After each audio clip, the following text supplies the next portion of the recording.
Muy buenos días a todos. En nombre del Proyecto Asociativo Regional para Explorar Magallanes y Antártica Chilena, saludamos de forma especial a todos los presentes. A los docentes, a los estudiantes, sean todos muy bienvenidos. Les recordamos que este evento está siendo transmitido en vivo por el canal UMAC TV vía online, umactv.cl/auditorio. Bueno, nos hemos convocado el día de hoy, 17 de marzo, para celebrar el Día Nacional de la Astronomía, efeméride que nos invita a reflexionar sobre los avances de esta disciplina científica en nuestro país. Para efectos de ello, nos acompaña el radioastrónomo Guido Garay, quien ostenta el grado de doctor y magíster en astronomía de la Universidad de Harvard. Actualmente se desempeña como subdirector del Centro Astrofísica y Tecnologías Afines y es el director del Departamento de Astronomía y académico de la Facultad de Ciencias Físicas y Matemáticas de la Universidad de Chile. El año 2009 ingresó a la Academia Chilena de Ciencias, siendo el cuarto astrónomo en integrar este prestigioso círculo de científicos. Se interesó por el estudio de la radioastronomía, cuando ésta aún no arribaba a nuestro país, centrando su trabajo investigativo en las maternidades de las estrellas, es decir, en aquellas zonas muy oscuras del espacio donde nacen las estrellas, las llamadas nubes moleculares, que solo pueden ser observadas en frecuencia infrarroja o en radio. Bueno, sin más preámbulo, ya que finalmente el único que sabe de su obra es el doctor Guido, los dejo con él en su ponencia ¿Dónde y cómo se forman las estrellas?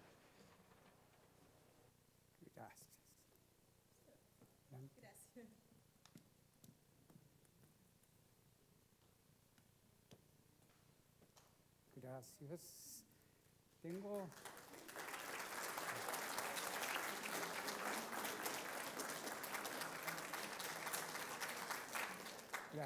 ¿Me escuchan?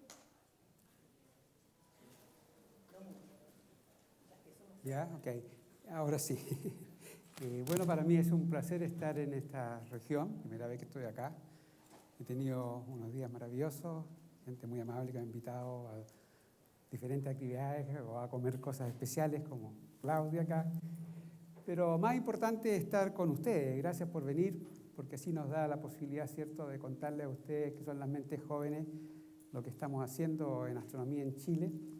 Estamos celebrando el Día de la Astronomía porque los cielos chilenos son privilegiados, son los mejores cielos del mundo, y eso entonces ha traído los mejores telescopios del mundo a ser instalados en Chile, y los chilenos tenemos acceso a esos telescopios. Y gracias a eso, digamos, porque no somos más tontos ni más inteligentes que los americanos o japoneses o europeos, hemos hecho un muy buen uso de esos telescopios haciendo astronomía de frontera.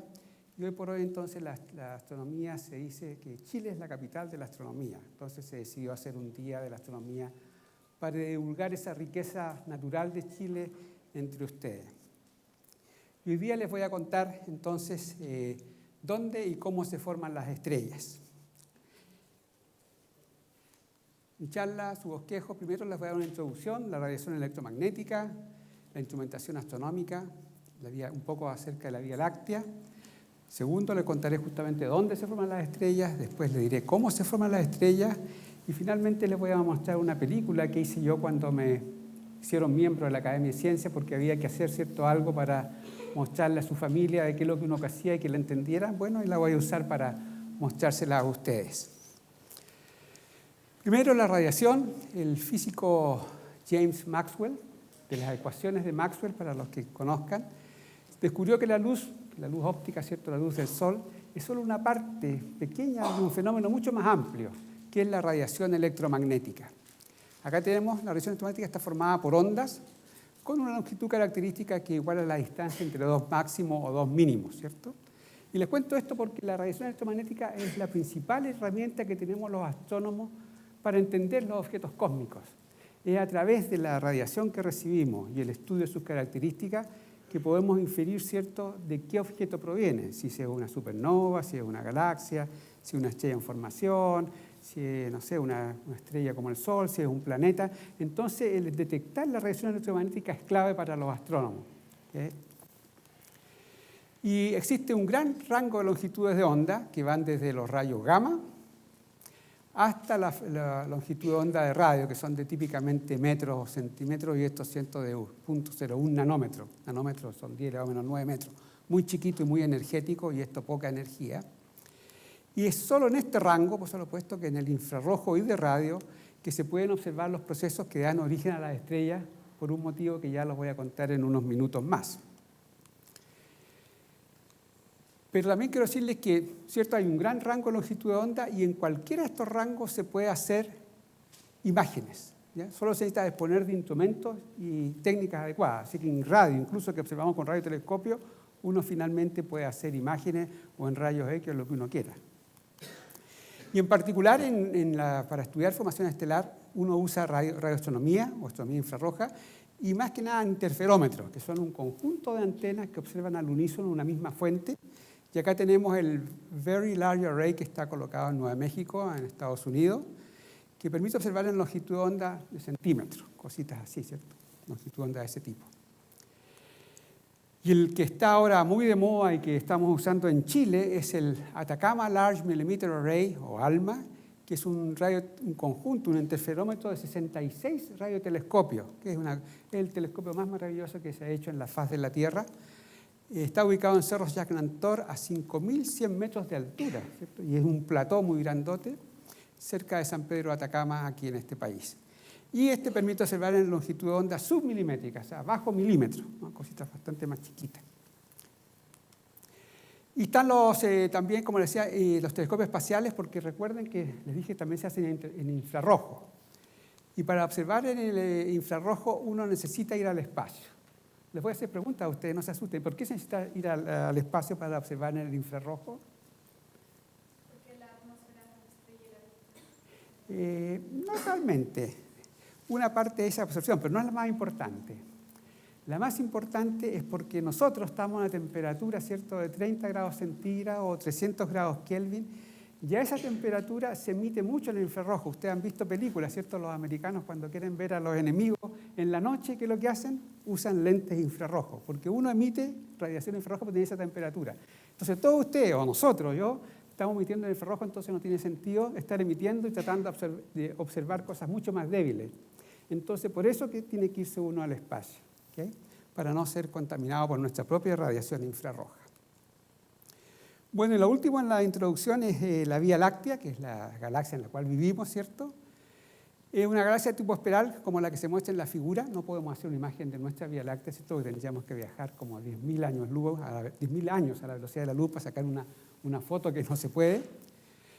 Y esta galaxia sí podemos determinar que tiene una edad de aproximadamente 13.700 millones de años. Quiero que se recuerden de eso, 13.700 millones. 13.700, ¿ok?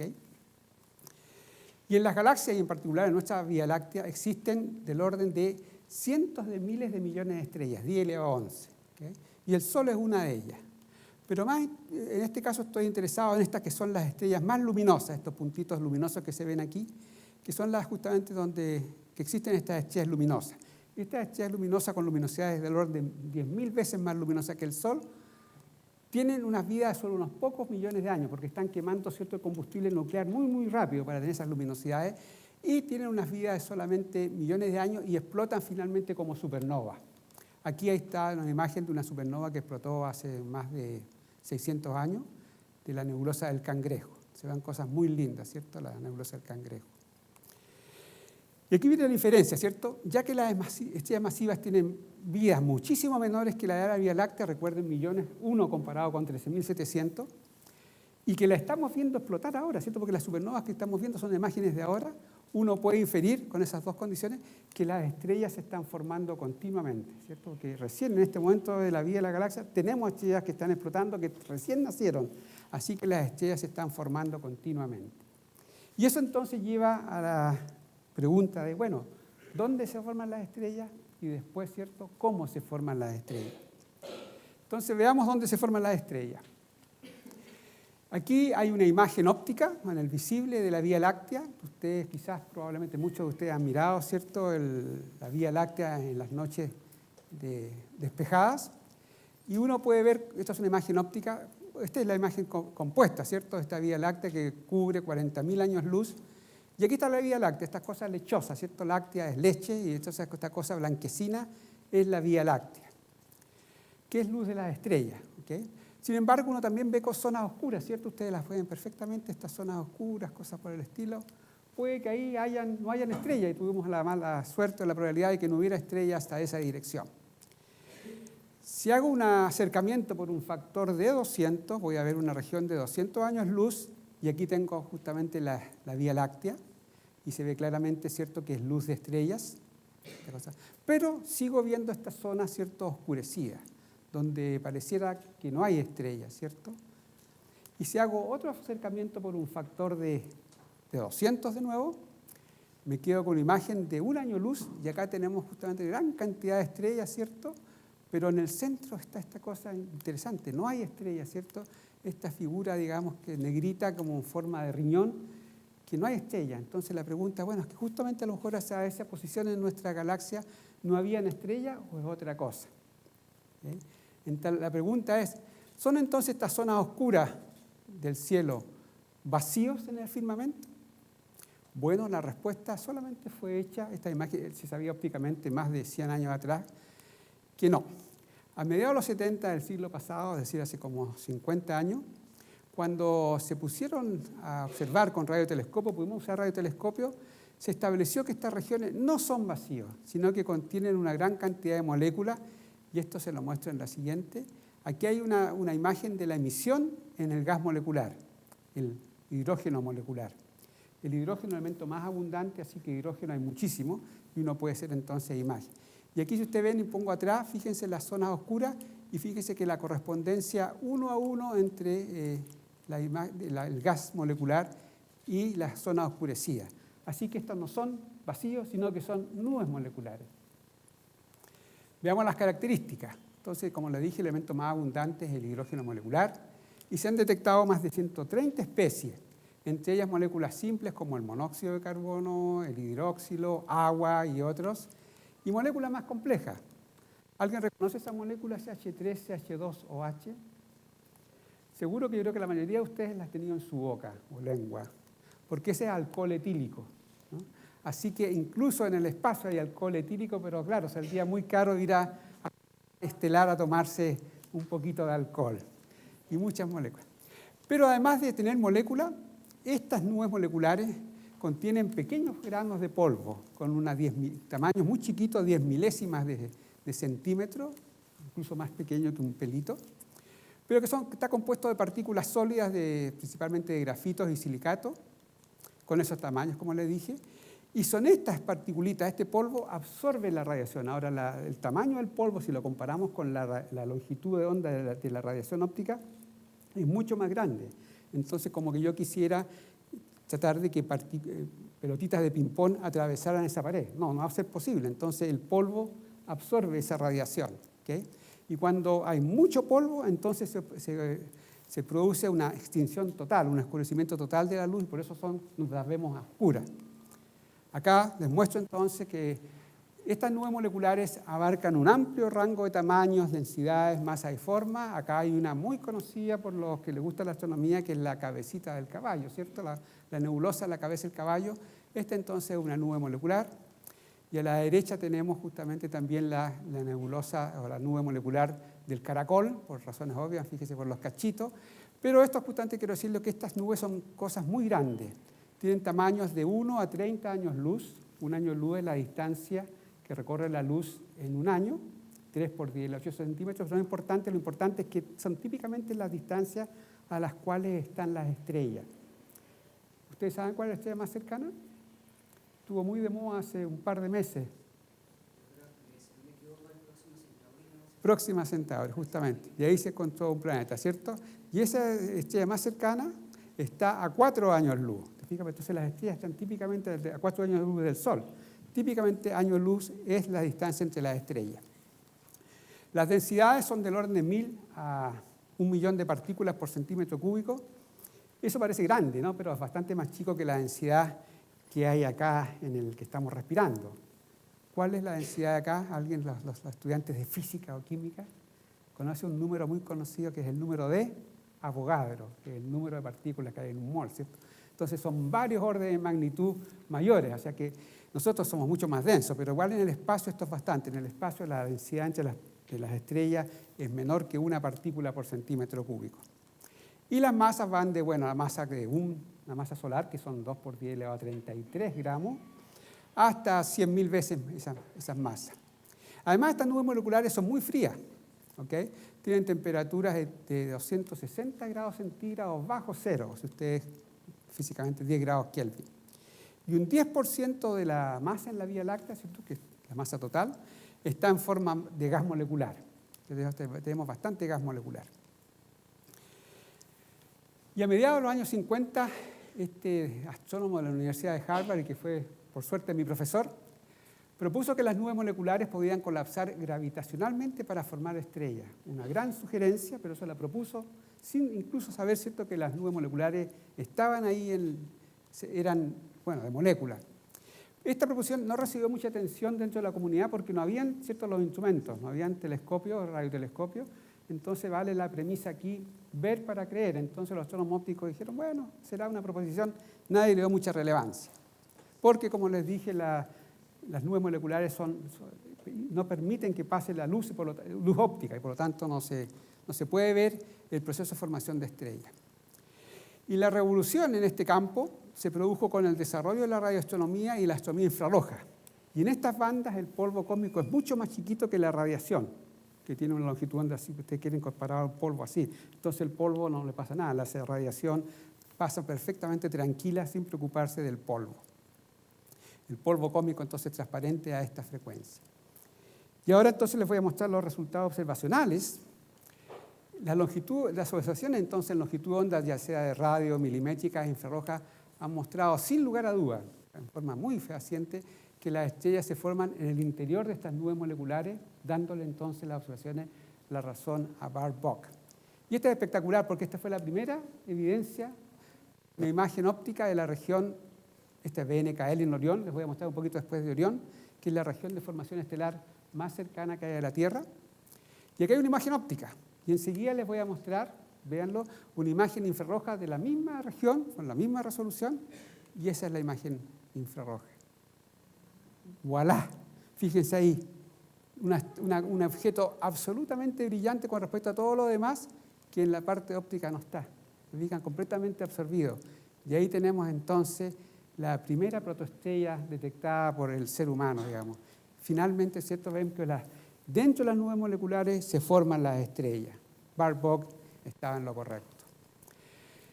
Para resumir entonces, las estrellas de baja masa, que son las masas típicamente las estrellas de tipo solar, se forman en condensaciones que se llaman glóbulos oscuros. Aquí están, se fijan, porque son oscuros en el rango óptico. Se fijan, no se ven, esa es una imagen óptica y ahí se ven cosas oscuritas y se llaman glóbulos oscuros.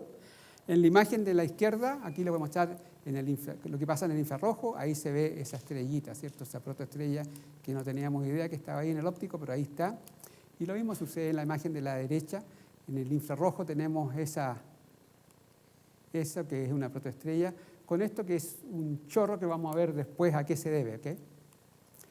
Y los glóbulos oscuros tienen tamaños del orden de 1 año luz, una vez más la distancia entre las estrellas, y masas de 20 masas solares. Eso típicos son las masas de los glóbulos oscuros. Ahí nacen las estrellas como el Sol. Y las estrellas de más alta masa, con masas de 8 o más masas solares, estas nacen en núcleos moleculares densos y masivos. Tienen tanta densidad que incluso la radiación infrarroja, esta cosa que se ve media naranjita acá, a 8 micrones, que es infrarrojo, es absorbida por estos núcleos moleculares y densos. Aquí está justamente esta región que en silueta, digamos. No es que no haya nada de nuevo ahí, sino que es una región que está observando. Y eso se demuestra con observaciones en otras longitudes de onda que dan emisión, que muestran emisión, que es en las observaciones en longitud de onda milimétrica. Y ahí tenemos que en longitud de onda milimétrica, esta es la imagen y esta es de emisión. Así que ahí tenemos la absorción, pero ahí está la emisión relacionada con ese objeto. Entonces, estos son justamente las maternidades de las estrellas masivas.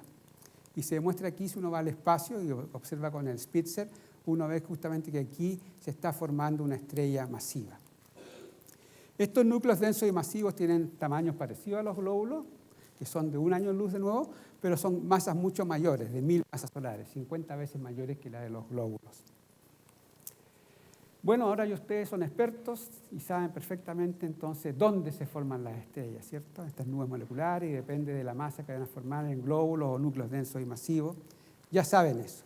Entonces ahora uno se pregunta, bueno, ¿y cómo se forman las estrellas a partir de estos glóbulos moleculares o núcleos densos y masivos? Y les voy a comentar entonces, mostrar los procesos más importantes que ocurren en la formación de las estrellas. Esta pregunta de dónde se forman las estrellas no es nueva, es bastante vieja en realidad, se remonta al siglo XVIII. Estos famosos señores, el filósofo, ¿no?, Emmanuel Kant y el matemático Laplace en Francia, ellos sugirieron que el sistema solar se formó a partir de la contracción de una nube justamente grandota, no la llamaban nube molecular, la que se estaba rotando y se empezó a contraer. Y al rotar y contraer, ya voy a mencionar después, ¿cierto?, esto lleva a la formación de un disco. Y de ese disco, y eso por el principio de conservación de momento angular, es el que entonces del cual se generaron los planetas. Esa fue lo que sugirieron Kant y Laplace. Algo realmente espectacular, porque les adelanto un poco, es así como se forman las estrellas. Pero desde ese entonces hasta mediados del siglo XX no hubo un progreso en esta área del conocimiento, una vez más, porque es cierto, la ciencia necesita que uno corrobore las ideas, ¿cierto? Esas fueron ideas fantásticas, pero no había radiotelescopio, no había telescopio infrarrojo, etcétera, entonces no era fácil decir, ok, ustedes estaban en lo correcto. Y solamente a mediados del siglo pasado, cuando una vez más el advenimiento de instrumentos como radiotelescopios, telescopios infrarrojos, las observaciones astronómicas han permitido lograr una mejor comprensión del proceso de la formación estelar. Y los fenómenos observados que son los siguientes, voy a dar tres importantes. El primero es colapso. Yo creo que para todos ustedes, como finalmente, bueno, la gravedad es la que gana, ¿cierto? Y hace que una nube molecular grandota colapse y se forme una estrella, ¿cierto? Así que la gravedad, ¿cierto?, la fuerza de gravedad, sí, ¿cierto?, es el ingrediente fundamental para la formación de las estrellas, ¿cierto? Una nube que estaba en equilibrio pierde el soporte, puede ser calentamiento, y entonces al perder el soporte la masa, ¿cierto?, se va hacia el centro y se forma una estrella. Ahora, eso no es fácil de detectar porque la masa que forma una estrella es pequeña con respecto a la masa del glóbulo, así que lo que uno observa, se infiere este colapso de la forma de los perfiles. Esto es técnico, pero lo muestro. Cuando hay una nube en equilibrio, uno ve en principio un perfil que es maxwelliano o gaussiano. En el momento maxwelliano de las partículas, entonces ve un perfil gaussiano. Pero si la nube está colapsando, no es difícil demostrar que uno debería ver dos máximos, un máximo maximorum o principal corrido hacia el azul y un segundo máximo corrido hacia el rojo. Así que eso es lo que uno predice para una nube colapsando, ¿okay? Y las observaciones muestran que algunos glóbulos tienen ese tipo de perfiles, así que están colapsando. Acá tenemos dos perfiles para dos glóbulos, y entonces significa que estos objetos van a dar origen a una estrella de baja masa, y en el caso de los núcleos masivos, se recuerdan que dan origen a estrellas de alta masa, también tenemos perfiles de ese tipo, así que estos glóbulos y estos núcleos densos y masivos definitivamente están colapsando para dar origen, en este caso, lo de la derecha, a una estrella de alta masa. Así que tenemos evidencia observacional de que el colapso está sucediendo en algunos glóbulos y en algunos núcleos densos y masivos. Ahora el colapso, ¿cierto?, implica una disminución en tamaño por un factor de 10 elevado a 7. ¿Eso por qué? Porque recuerden que les dije que las distancias, los tamaños son típicamente de parsec, 3 por 10 elevado a 18 centímetros. ¿Y el Sol? ¿Cuál es el tamaño del Sol? ¿Me lo puede decir alguien en centímetros? ¿No? Bueno, 10 elevado a 11, 1.5 por 10 elevado a 11. Entonces, para pasar de una nube de 10 elevado a 18 a 10 elevado a 11, se necesita uno, ¿cierto?, achicarse en un factor de 10 elevado a 7 en tamaño y aumentar la densidad por un factor de 10 elevado a 21, que es nada más que 10 elevado a 7 al cubo, ¿cierto?, porque la densidad va como el radio al cubo. Lo importante aquí es que la escala de tiempo de la contracción es del orden de 100.000 años. Es decir, nosotros no podemos ver un objeto que esté colapsando, porque se demoran 100.000 años, y bueno, la civilización que empezó, podemos decir, de Kepler, ¿cierto?, a Galileo, no han pasado ni siquiera 1000 años, así que no se puede. Pero lo mismo que si viniera una persona del espacio, no sé, no quiero decir extraterrestre, una otra civilización, y estuviera aquí por un par de minutos, ¿cierto? Entonces ellos querrían inferir cómo evoluciona el hombre. Bueno, ellos justamente tomarían las fotos de una guaguita, un joven, un adulto mayor, un adulto mayor, y finalmente ellos pondrían justamente un cuadro de cómo la civilización, cómo el ser humano, ¿cierto?, va creciendo. Lo mismo hacemos nosotros. Estudiamos diferentes objetos en diferentes etapas para poder inferir entonces este proceso de formación estelar. El segundo ingrediente que es importante y que, como les dije, lo había predicho Kahn y Laplace, es la presencia de discos.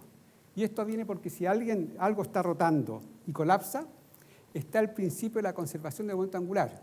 A medida que algo gira, ¿cierto?, y se contrae, gira mucho más rápido.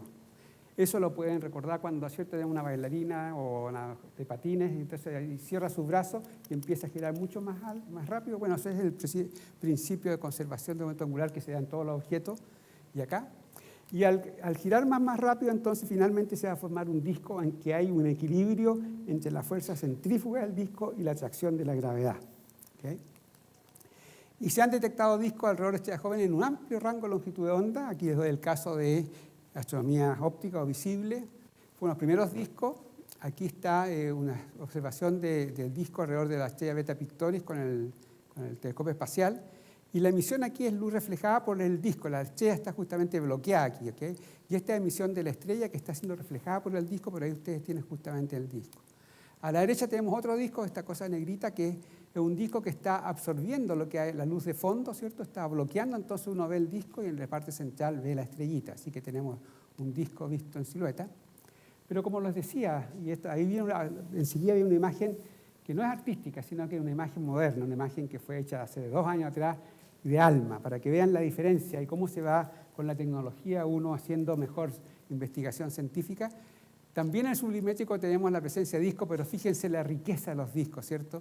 Por ahí está la estrella central y tenemos esta cantidad, ¿cierto?, de anillos y de hoyos que hay en este sistema, ¿cierto? Entonces, fabuloso lo que ALMA nos está diciendo, nos está permitiendo entender la cantidad de anillos que tenemos, las densidades, las velocidades.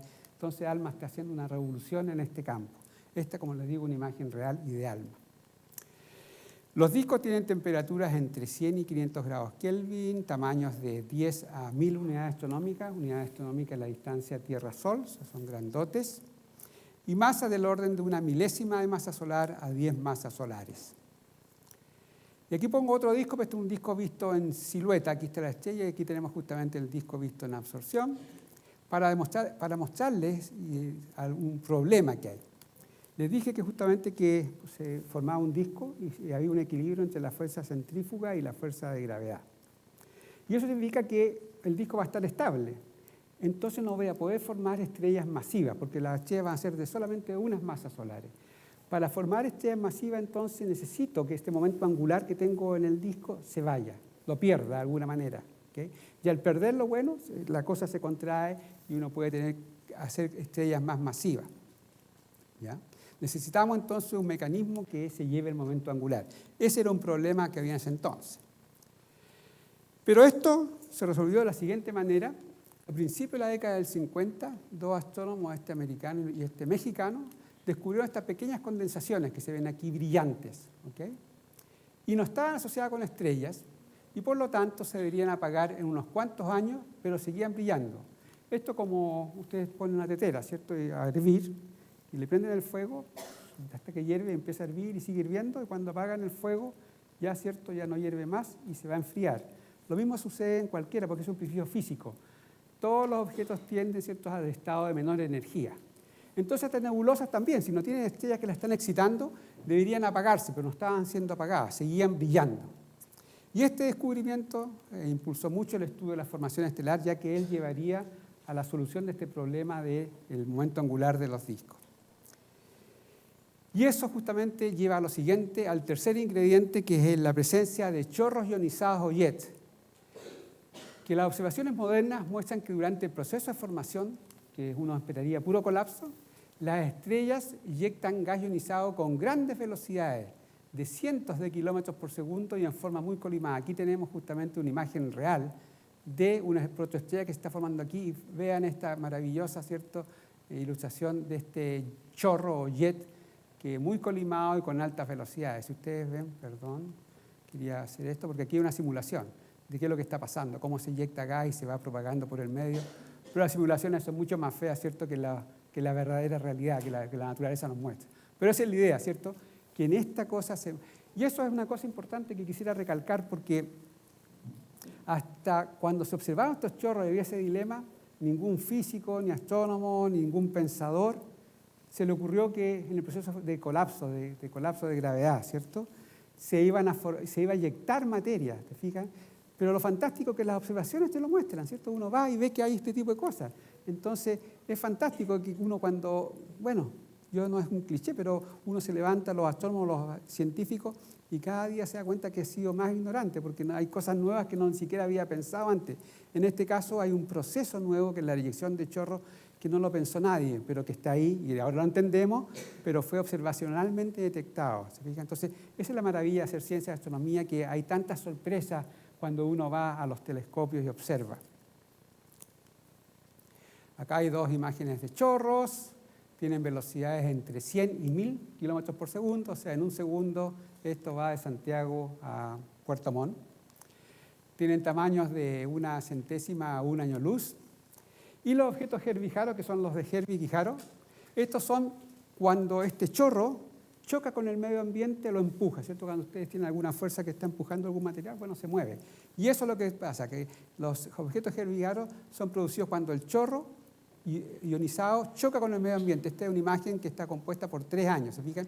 Y se fija cómo se va moviendo acá la punta de este objeto Herbig-Haro, porque es el chorro que lo está empujando, ¿okay? Entonces, está muy asociado los objetos Herbig-Haro a los chorros ionizados, como les decía. Este descubrimiento llevó a la solución de este problema. También hay flujos moleculares. Les recuerdo a ustedes que cuando un gas se acerca, tiene una cierta frecuencia que es más alta, en este caso azul, que cuando se aleja, que lo he puesto como rojo, y es lo mismo que la ambulancia, ¿cierto? Cuando la ambulancia viene, la frecuencia es más alta, ¿cierto?, que sería azul, pero cuando ya pasó, ¿cierto?, uno escucha la sirena de la ambulancia con una frecuencia bastante más baja. Es lo mismo, cuando tenemos eso y observamos, se ve que, suponte tú, en este caso, que es una protoestrella, hay un gas que está acercándose al observador, pero que está en el lado derecho acá, y hay gas que está emitiéndose, pero está alejándose del observador, o sea, hay un chorro. Y también entonces existen estos flujos moleculares, bipolares, 2 polos. Acá les muestro porque es interesante, lo descubrimos con un estudiante mío, uno de los primeros, justamente, flujos bipolares descubiertos. Pero una vez más, siempre queremos saber más, ¿cierto? Y estamos estudiando estos flujos bipolares con ALMA. Y con un colega, Diego Mardones, estudiamos entonces con ALMA este flujo bipolar. Esta es justamente un glóbulo, ¿cierto? ¿Te acuerdan? De masas de 20 masas solares. Que en el visible se veía esto, uno indica que aquí hay algo, ¿cierto?, como que está siendo eyectado, pero hacia el lado, aquí, hacia abajo y a la derecha, no hay nada. Y con ALMA, ¿qué observamos? Bueno, esto es lo que observamos con ALMA. Espectacular, ¿no? Realmente espectacular. Uno es capaz de adentrarse en la nube y ver las características del chorro y determinar sus temperaturas y sus densidades, su estructura. Entonces, ALMA, una vez más, está haciendo la revolución y nos está permitiendo determinar todas las características físicas de estos chorros. Los flujos moleculares están asociados a los chorros. De hecho, los flujos moleculares es gas que está siendo arrastrado por el chorro, como lo muestro acá, que este es el flujo molecular en monóxido de carbono, pero si pongo el jet, el chorro en SiO, se ve que es mucho más colimado, ¿okay? Entonces, el flujo molecular es gas molecular del medio ambiente que está siendo empujado y arrastrado por el chorro. Y los chorros, a su vez, siempre que hay un chorro, hay un disco en el centro. Esto es una observación verdad. Hay un disco, no es que lo haya puesto yo, aquí está este disco que está asociado con este chorro. Por lo tanto, hay una simbiosis que se dice disco-chorro, ¿okay? Para existir, este chorro requiere de la energía, ¿cierto?, del momento angular del disco. Pero para que la acreción ocurra en este disco hacia la estrella, a una velocidad masiva, el disco necesita que el chorro le quite energía y momento. Entonces hay una especie de simbiosis disco-chorro. Y finalmente estamos acercándonos a la parte esta. Voy a mostrarles la maternidad estelar más cercana al Sol y también a mi cerebro o a mi corazón, la nebulosa de Orión. Acá está la imagen óptica. No sé si ustedes han visto la nebulosa de Orión. Orión es conocido. Está, bueno, por supuesto, en la constelación de Orión. Debajo de las Ches Marías están las Chechepas y la de la mitad de la nebulosa de Orión. Y aquí hay una imagen óptica, ¿okay? a los que les gusta la astronomía se puede ver, de hecho está Orión, la nebulosa de Orión, y se puede ver incluso las estrellas del trapecio, que son 4 estrellas luminosas que están excitando esta nebulosa. Pero cuando yo era estudiante en Harvard, ¿se acuerdan que habían descubierto otros la primera protoestrella? Yo dije, y venía justamente, se puso en línea el telescopio el VLA, ese radiotelescopio en Socorro, y dije, voy a estudiar qué pasa con las características de esa protoestrella en el radio. Y justamente pude hacer una propuesta y ganar tiempo en el VLA, y finalmente lo que detecté fue eso. Esto realmente, así como uno le dice, maravilloso, ¿cierto? Hay como 20 fuentes que no correspondían a ningún objeto antes conocido. Uno de ellos era BNKL, pero los otros 20. Entonces, y eso se lo muestro por 2 cosas. Una, porque una vez más, ¿no? Uno siempre que va al telescopio va a encontrar cosas nuevas. Eso es lo fantástico de la astronomía, objetos que uno no esperaba. Yo esperaba aquí ver solamente el objeto BN y estudiar sus características, sin embargo encontré 20 nuevos objetos, ¿no? Y finalmente, bueno, y después fui a otros telescopios y me di cuenta que todos estos objetos que encontré eran fuentes de emisión infrarroja y corresponden entonces a discos de gas y polvo alrededor de estrellas en formación, son protoestrellas. Y desde ahí, bueno, obviamente, como ustedes sabrán, me he dedicado al estudio de la formación estelar desde ese momento, ¿cierto? Entonces, resumen, antes de los 80, este era lo que se entendía del colapso de la formación de una estrella. Teníamos una nube molecular, en el centro se perdía el soporte y se formaba una estrella. Pero hoy vemos que la cosa es bastante más compleja. Tenemos la nube molecular, hay cierto caída del material hacia el centro de acreción, pero eso forma un disco. De ese disco se eyecta un chorro muy colimado de gas ionizado, el que arrastra gas molecular para formar los flujos moleculares, y donde el chorro choca con el medio ambiente se forman los objetos Gervais-Haro. Pero dicho esto, no significa que sepamos todo. Yo creo que ojalá muchos de ustedes pudieran en el futuro hacer más contribuciones, porque la verdad es que no entendemos muchas cosas, no entendemos por qué desde aquí se eyecta un chorro ionizado, ¿cierto? Cómo son las características, cuánta acreción de materia hay hacia el centro. Poco sabemos, entonces se necesitan más mentes, más telescopios, y bueno, hay mucho que hacer, hay mucho que hacer. Así que ahora voy a la película.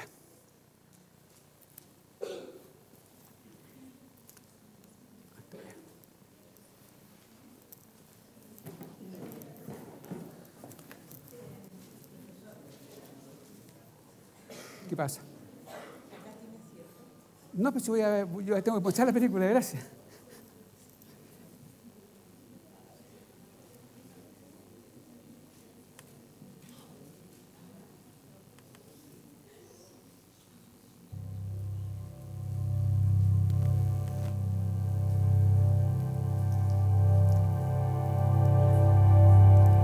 Bueno, como les decía, hice esta película yo cuando me invitaron a ser miembro de la Academia de Ciencia. Como dicen los gringos o americanos, una imagen vale 1000 palabras, así que no voy a hablar mucho, ustedes gocen de esto, pero algunas cosas tengo que decirles. Aquí están los que se llaman pilares de la creación, que son pilares de gas molecular y polvo, y fíjese ahí, la imagen infrarroja, ahí se están formando las estrellas. En el infrarrojo, esta es la imagen de infrarrojo, y ahí está la parte más caliente, y ahí se están formando las estrellas.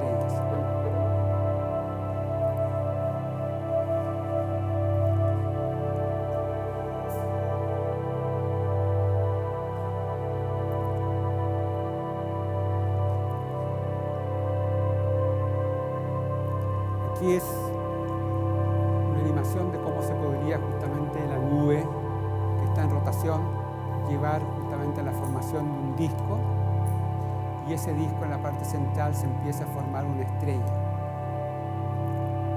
Y la estrella se empieza a calentar, y al calentar, ¿cierto?, va evaporando el medio a su alrededor, pero también va empujando materia, y ahí se van formando entonces los planetas a través de la aglomeración de las partículas, para finalmente dar origen a sistemas como este, que es cierto, muy parecido al Sol, la Tierra y la Luna.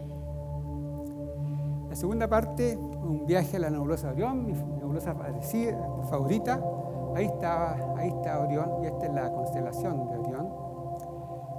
esta nebulosa está a 450 parsecs, así que tienen que abrocharse todos los cinturones porque vamos a ir a varios millones de veces la velocidad de la luz para llegar en un par de minutos. Esta es la nebulosa de Orión.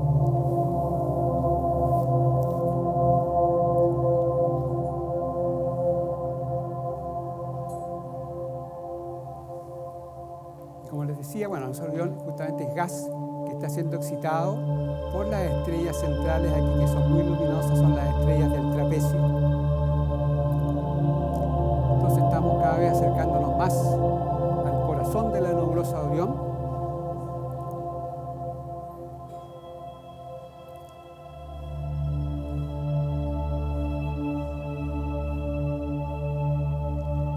Ahí ya llegamos a la nebulosa de Orión. Y me voy a cambiar de vehículo para ir a la parte central. Acá está la estrella del trapecio, ¿cierto? Que es la que está excitando a toda la nebulosa de Orión. Estas son imágenes reales del telescopio espacial. Lo único que yo he hecho es animarla y hacerla rotar. Y lo que quiero hacer notarle a ustedes estas cositas negritas, ¿cierto? Las estrellas son luminosas, estas cositas negritas. Bueno, esos son los objetos que yo detecté con el VLA y que corresponden entonces a protoestrellas.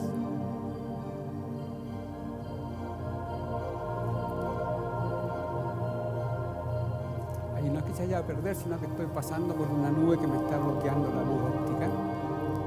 Y acá están los objetos de estos que son estrellas en formación, estos objetos como pirigüines.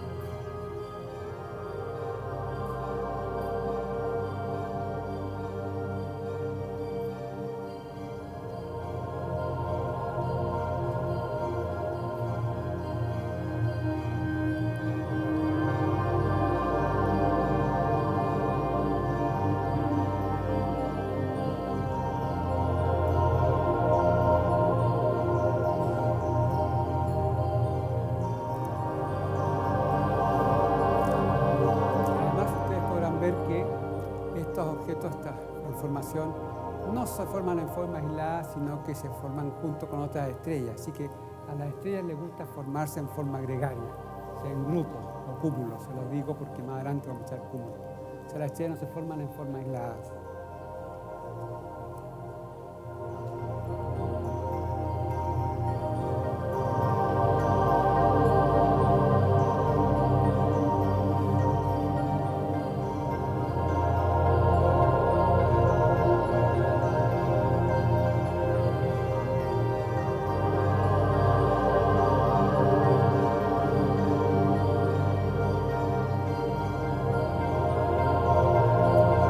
Y ahora voy a ver los chorros estelares, de nuevo, ¿cierto? Este fenómeno nuevo que no fue predicho antes y que lleva a que parte del disco se haya eyectado, entonces que materia del disco sea acretada a la parte central y forme estrellas más masivas.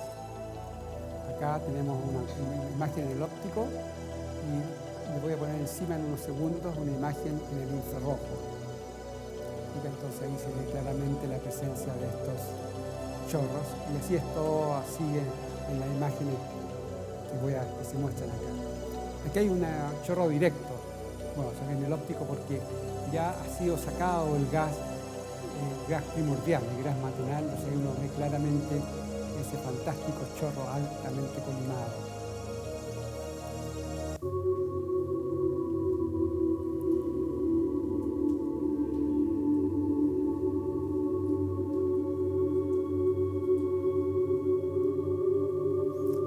Aquí hay imágenes ópticas, aquí tenemos los glóbulos oscuros, ¿cierto? Y cuando me veo uno de esos glóbulos oscuros, esta es una imagen de hecho óptica, pero si voy y veo en el infrarrojo, en unos segundos más va a aparecer la imagen en el infrarrojo. Se fija con estos chorros. Acá lo mismo está el óptico, pero eso es lo que yo veo cuando observo con el infrarrojo, no la presencia de un chorro.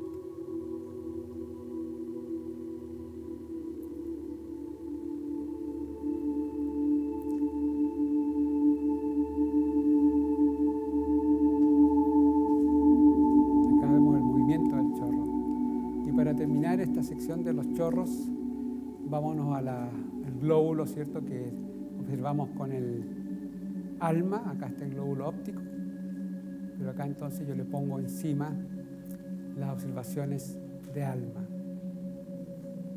y muestran este fabuloso chorro que existe en esta región. Y finalmente, como les decía, voy al capítulo 4, que es el de cúmulos. Las estrellas no se forman en forma aislada, sino que en cúmulos. Y en la primera parte les mostraré una simulación de cómo ocurre este proceso de una nube que colapsa para formar estrellas. Este es puro gas que se va colapsando. Y esto es difícil, esta es una simulación que tomó 3 meses en supercomputadores en Inglaterra. Así que esto no es fácil de hacer, pero aquí tenemos una simulación de cómo se podrían formar los cúmulos de estrellas. Todo esto es gas. Y finalmente ven que se forman filamentos, y de los filamentos se van a formar finalmente las protoestrellas.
Entonces muestro imágenes de cúmulos de estrellas.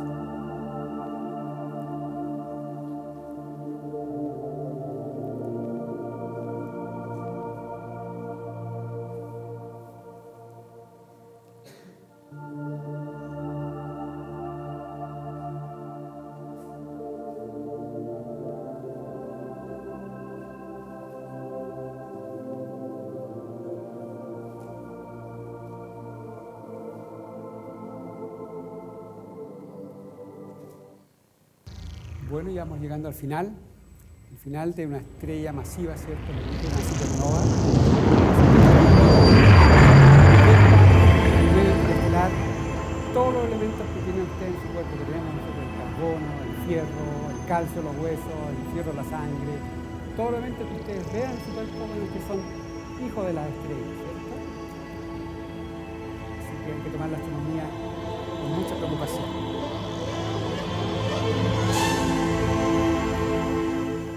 Gracias.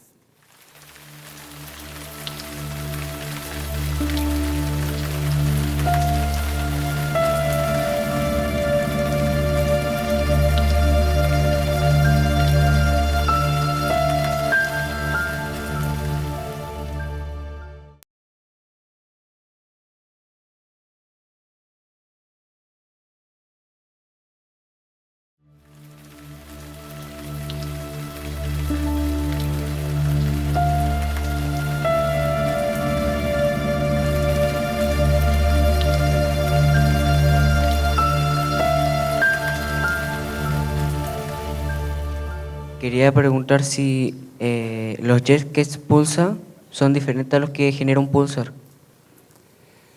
El pulsar es otra cosa, pero el pulsar es la rotación, ¿cierto?, muy rápido de una estrella de neutrones. Entonces el mecanismo es diferente, entonces por eso que ves un pulso. Eso porque al rotar la estrella de neutrones tú tienes una radiación enfocada hacia ti y esa radiación enfocada la observas cada un par de segundos. Así que son diferentes. Es un pulso de radiación, pero lo que está pasando es una estrella de neutrones que está rotando rápidamente, ¿okay? Y al rotar rápidamente, entonces la emisión que emite está enfocada hacia ti. Bueno, está enfocada hacia todos lados, pero cuando pasa esa emisión, a ti tú la ves y después no la ves, y un par de segundos después la ves, entonces tienes un pulso. El gas que forma las estrellas es hidrógeno. ¿Dónde está? Levanta mano acá, ya. Claro. Hidrógeno molecular. Esa es la principal componente de las nubes moleculares. Y como les decía, hay muchos otros componentes moleculares, pero el principal es el gas molecular, es hidrógeno molecular, o sea, dos átomos de hidrógeno que se juntan, ¿cierto?, y forman una molécula. Y esa superficie es 1000 veces, me equivoco, es 10.000 veces más abundante que la siguiente molécula que hay en las nubes moleculares, que es monóxido de carbono, y varios 100.000 veces más abundante que moléculas como el HCO+, o el agua, y varios millones de veces más abundante que el alcohol etílico. Por eso que no valía la pena ir a buscar alcohol etílico a las nubes moleculares. Quisiera saber si los radiotelescopios necesariamente tienen que estar a una altura y en un cielo completamente despejado como en el norte. Esta duda la tengo porque acá en la región, por ejemplo, no tenemos dentro del año el promedio de noches despejadas como las tiene en el norte de Chile. Pero en días que sí se despeja y en zonas despobladas, el cielo absolutamente no tiene nada que envidiarle a los cielos del norte. Pero, por ejemplo, para un telescopio óptico no sería idóneo que estuviera acá si van a haber días nublados. Pero a lo mejor un radiotelescopio, a lo mejor en esta altura, en esta latitud, si fuera a ser posible que una instalación de esa funcionara acá. Desafortunadamente tengo que decir que no. Y por algo, digamos, el ALMA se fue a 5.000 metros. Es porque todo depende de la longitud. A la longitud milimétrica que se observa ALMA y submilimétrica, lo más importante ahí justamente no es que el cielo sea cierto diáfano, sino que en la atmósfera haya poca agua, porque el agua es la que absorbe las radioondas. Entonces, si tienes muchas moléculas de agua, o sea, cantidad de vapor de agua en la molécula, te afecta mucho la absorción de las radioondas a esa longitud de onda. Y aquí, claro, hay bastante más agua que en otros lados. Entonces, y es por eso que el desierto de Atacama es lo que es, digamos, porque el desierto es muy árido, no hay humedad, no hay agua, no hay lluvia, además que tener los cielos diáfanos. Así que el desierto de Atacama es único. No podemos. Ahora, dicho eso, si tú quieres poner radiotelescopios de otras longitudes de onda, como centimétricas o métricas, sí, por supuesto, ahí sí, porque ahí no le importa mucho el agua, digamos. Así que podrías tener radiotelescopios, y los hay, digamos, a la superficie de la Tierra en muchos lados del mundo. Quiero que le explique, pedirle que le explique a estos estudiantes que están acá cómo ha sido su trayectoria desde niño hasta ahora que usted es un astrónomo destacado. Gracias, yo le sacaría lo destacado. Soy astrónomo. Gracias por la pregunta. Sí, voy a hacer bien, entonces me voy a explayar en esto.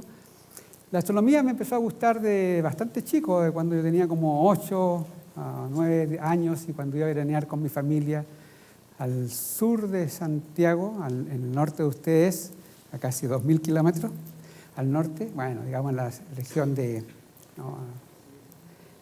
Pucón y toda esa parte, y subíamos los cerros y se veía un cielo maravilloso porque no había cierta polución lumínica, y ahí yo miraba las estrellas y conversábamos con mi padre acerca de las características y los colores, y me encantaba.